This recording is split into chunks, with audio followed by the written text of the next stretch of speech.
Retornamos com Gestão Pública em Debate, um programa do Curso Superior Tecnológico de Gestão Pública da FATEC Internacional, uma instituição do Grupo Educacional Uninter em convênio com o Instituto Wilson Pickler. Este programa ele complementa a formação dos nossos alunos de gestão pública nas modalidades presencial e à distância.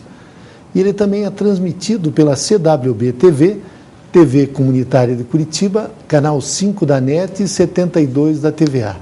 E ele pode ser acessado por todas as pessoas que possuem parabólica digital através dos canais da rede EdSat e os canais da educação. Neste segundo bloco, nós vamos debater o perfil da classe política brasileira. E para isso nós convidamos o professor Luiz Domingos Costa, ele que é mestre em ciência política pela Universidade Estadual de Campinas, a Unicamp. Ele possui graduação em Ciências Sociais pela Universidade Federal do Paraná. Ele é atualmente nosso professor da Faculdade Internacional de Curitiba, nos cursos de Ciência Política e Relações Internacionais. O professor Luiz Domingos Costa também é pesquisador do Núcleo de Pesquisas em Sociologia da Política Brasileira, da Universidade Federal do Paraná. Ele tem experiência na área da ciência política, com ênfase em classes sociais e grupos de interesse, atuando principalmente em recrutamento parlamentar, poder legislativo, composição social, carreiras políticas e elites políticas. Professor Luiz Domingos Costa, quero agradecer muito a sua presença em Gestão Pública em Debate. Eu gostaria de começar abordando esse tema que é o objetivo da nossa entrevista. O senhor nos passasse um perfil da classe política brasileira. Há diferenças entre os políticos aqui do Sul, da região Sudeste, do Norte, do Nordeste? Por favor, nos ensine como são os políticos brasileiros. Certo. Bom, eu também gostaria de agradecer a oportunidade de vir falar um pouco sobre minhas áreas de estudo e de orientação dos alunos. Com relação aos nossos parlamentares, em primeiro lugar, a gente tem que pensar com relação aos parlamentares do Ocidente, por assim dizer, dos demais países. E os parlamentares brasileiros, eles apresentam semelhanças, por um lado, e diferenças significativas.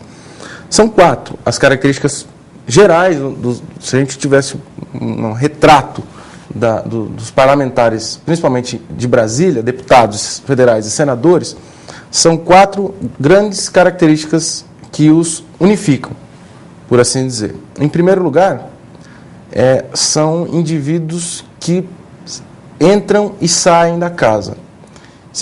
Não ficam em vários mandatos como deputados ou senadores. Isso é raro, eles terem muitos mandatos? Não. É circunstancial. Acontece em alguns... A média seriam quantos mandatos? A média de 1 ou 2, no máximo. Os parlamentares que têm 4, 5, 6 mandatos são minoria no Brasil. E em função de alguns incentivos que a nossa própria estrutura política oferece. Concorrer a cargos de prefeito em capital, concorrer a cargos de governador, ou mesmo cargos de confiança na estrutura burocrática. Para o professor ter uma ideia, nos Estados Unidos, essa taxa de renovação parlamentar, ou seja, a entrada de indivíduos novos no parlamento, está na casa de 10%. No Brasil, o professor deve conhecer essa informação, está na casa de 45%. Isso por legislatura? Por legislatura. Então, uma renovação altíssima, do ponto de vista comparado. Então, nós temos, a cada novo período parlamentar, praticamente metade de novatos no parlamento. Mas isso não é em função da forma como nós somos eleitos, ou seja, no Brasil, lá nos Estados Unidos, em alguns outros países, temos o voto distrital. Aqui nós temos o voto proporcional. Isso também não tem uma certa influência? Sim, é uma das outras explicações, porque o sistema eleitoral proporcional de lista aberta oferece maiores incertezas para o competidor, para o candidato. A gente tem o problema da competição não apenas num dado distrito, mas a competição dentro da própria lista partidária. Portanto, na medida em que eu compito com um candidato da mesma lista partidária para ficar no primeiro lugar da lista, eu estou sofrendo incertezas de diversas frentes na hora que eu estou competindo. Então, isso transforma a eleição mais cara, aumenta a incerteza e diminui o controle por parte do eleitor. O eleitor também tem maior dificuldade de controlar o seu representante. E de decidir o seu voto? De decidir o seu voto. Esse sistema oferece uma baixa inteligibilidade, compreensão por parte daquele que é o decisor básico, o eleitor. Agora, me permita, professor, o parlamentar que fica mais tempo é aquele que distritaliza o seu voto, ou seja, tem os seus redutos próprios, a sua região, ou isso não tem muito a ver nesse seu estudo? Não, depende mais do perfil individual do parlamentar. Alguns parlamentares procuram uma carreira orientada para o parlamento.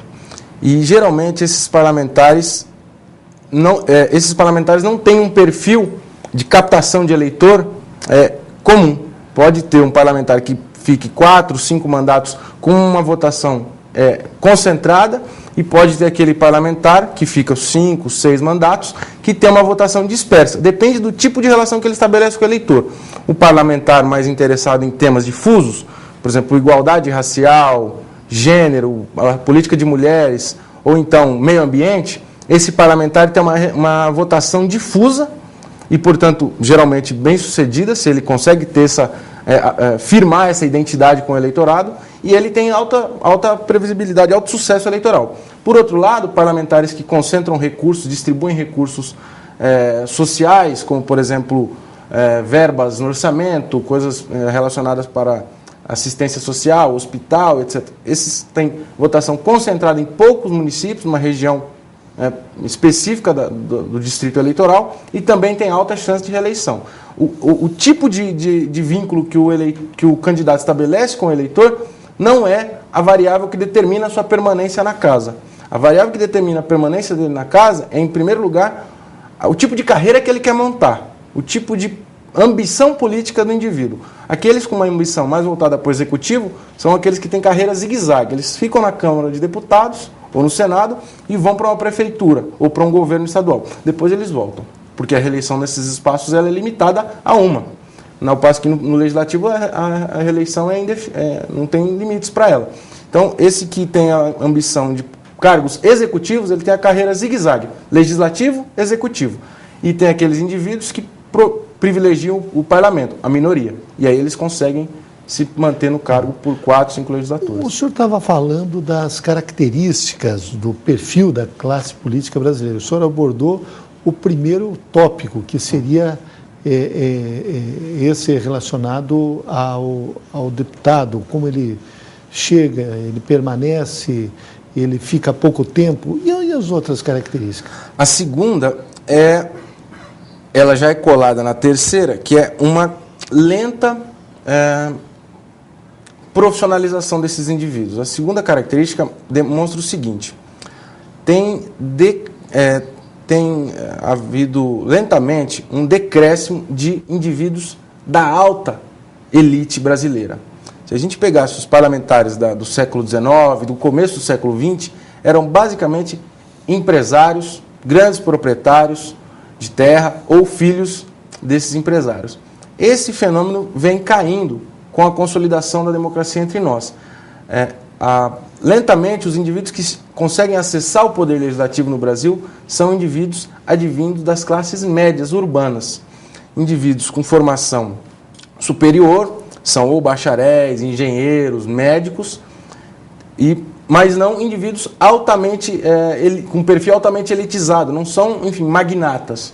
São indivíduos que têm uma vida confortável, mas não muito aquinhorada. Seus pais foram funcionários públicos ou então comerciantes urbanos, pequenos proprietários, e ele consegue acessar o parlamento. Disso decorre que esse indivíduo tem uma maior dependência da carreira política. Porque, na medida em que ele ascende socialmente com a carreira política, ora, ele ganha um cargo de deputado, ele ascende socialmente, ele ganha um pouco mais de status, um pouco mais de vantagens e um salário um pouco melhor. nesse perfil de indivíduo, o indivíduo ele tende a ter uma relação de maior... uma relação mais estreita com a própria carreira dele. É muito mais custoso para um indivíduo que tem aí um salário de bancário, por exemplo, ter que virar deputado e voltar a ser bancário. Ao passo que um indivíduo que tem uma usina, por exemplo, no norte do país, para ele o custo dele sair da carreira política, financeiro, social, do ponto de vista do prestígio, não é tão grande quanto esse indivíduo. Então acontece um fenômeno que não é um fenômeno, como a gente pode pensar no primeiro momento, um fenômeno negativo. É um fenômeno que aconteceu na Europa. Né? É a queda dos notáveis, a saída da política que era ocupada pelos notáveis, aqueles indivíduos aristocratas com grandes condições socioeconômicas, e a entrada e a ocupação desses espaços pelos indivíduos das classes médias urbanas, que eles tendem a ter uma relação mais apegada com o cargo. E do que decorre? Eles têm que oferecer resultados mais palpáveis para o eleitor, porque senão o eleitor tira ele do cargo. E isso gera uma profissionalização desses políticos. Gera a profissionalização dos políticos, a complexificação do mercado político, porque a escalada fica cada vez mais lenta, né? Você tem que ser vereador, depois deputado estadual, depois deputado federal. Então é difícil você ter aquele indivíduo que corta esse caminho.